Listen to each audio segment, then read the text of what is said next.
শুভ সকাল। আজ রবিবার ৭ই সেপ্টেম্বর ২০২৫ খ্রিস্টাব্দ, ২৩শে ভাদ্র ১৪৩২ বঙ্গাব্দ, ১৩ই রবিউল আওয়াল ১৪৪৭ হিজরি। ১৯৩৪ সালের আজকের দিনে জন্মগ্রহণ করেন কিংবদন্তি বাঙালি সাহিত্যিক সুনীল গঙ্গোপাধ্যায়। তিনি একাধারে কবি, ঔপন্যাসিক, ছোট গল্পকার এবং সাংবাদিক ছিলেন। তার বিখ্যাত সৃষ্টিকর্মগুলোর মধ্যে প্রথম আলো, সেই সময় এবং পূর্ব পশ্চিম অন্যতম। ১৯৪৪ সালের আজকের দিনে জন্মগ্রহণ করেন বাংলাদেশের জনপ্রিয় অভিনেতা আবুল হায়াত। তিনি তার দীর্ঘ অভিনয় জীবনে অসংখ্য নাটক ও চলচ্চিত্রে কাজ করেছেন। তার সহজ সরল এবং সাবলীল অভিনয়শৈলী তাকে দর্শকপ্রিয় করে তুলেছে।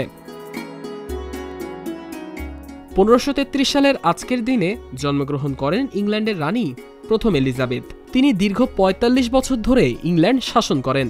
তার শাসনামলকে এলিজাবেথান যুগ হিসেবে আখ্যায়িত করা হয়, যা ছিল শিল্প, সাহিত্য এবং অর্থনৈতিক সাফল্যের জন্য সমাদৃত।